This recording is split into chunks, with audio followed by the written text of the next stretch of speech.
Hello friend, कैसे हैं आप लोग। उसका जनरल नॉलेज में आपका स्वागत है।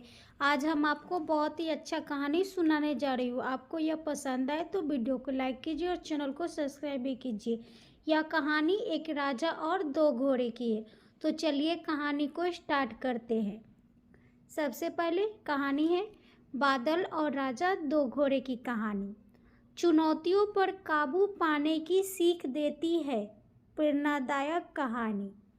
बादल अरबी नस्ल का एक शानदार घोड़ा था। वह अभी 1 साल का ही था और रोज अपने पिता राजा के साथ ट्रैक पर जाता था।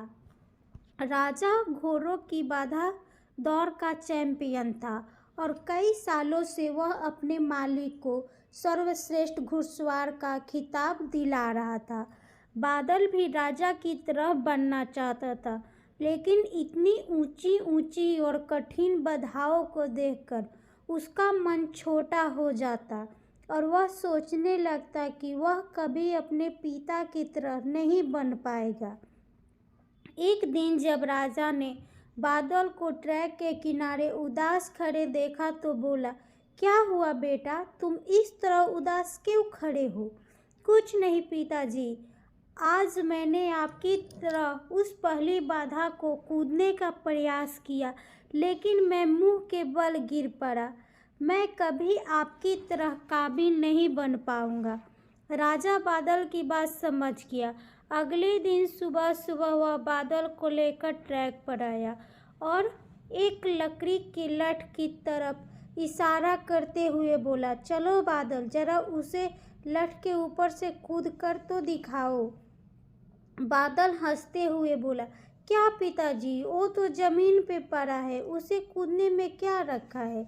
मैं तो उन बाधाओं को कूदना चाहता हूँ जिन्हें आप कूदते हैं।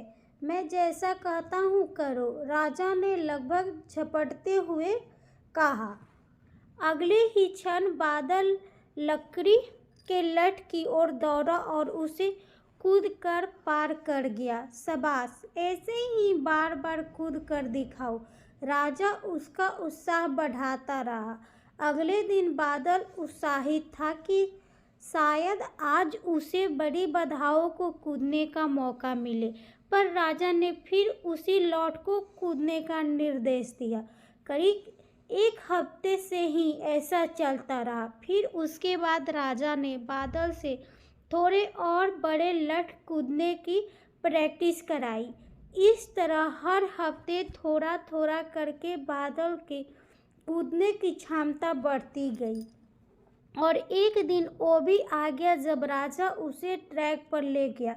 महीनों बाद आज एक बार फिर बादल उसी बाधा के सामने खड़ा था जिस पर पिछली बार वह मूल के बल गिरा था। बादल ने दौड़ना शुरू किया। उसके टापों की आवाज़ साफ सुनी जा सकती थी। 1 2 3 जंप और बादल बाधा के उस पार था। आज बादल की खुशी का ठिकाना न था।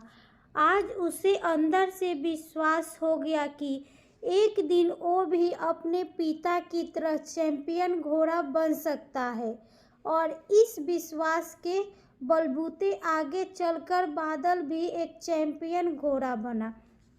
दोस्तों, बहुत से लोग सिर्फ इसीलिए ग्लास अचीव नहीं कर पाते क्योंकि वो एक बड़े चैलेंज या ऑब्जेक्टिव को छोटे छोटे चैलेंज में डिवाइड नहीं कर पाते। इसीलिए अगर आप भी अपनी लाइफ में एक चैंपियन बनना चाहते हैं, एक बड़ा लक्ष्य हासिल करना चाहते हैं, तो सिस्टमेटिकली उसे पाने के लिए आगे बढ़िए। पहले छोटी छोटी बाधाओं को पार करिए और अल्टीमेटली उस बड़े गोल को अचीव कर अपना जीवन सफल बनाइए। Mineral of the story is, जल्दी हार मत मानिए, बल्कि छोटे से शुरू करिए और प्रयास जारी रखिए।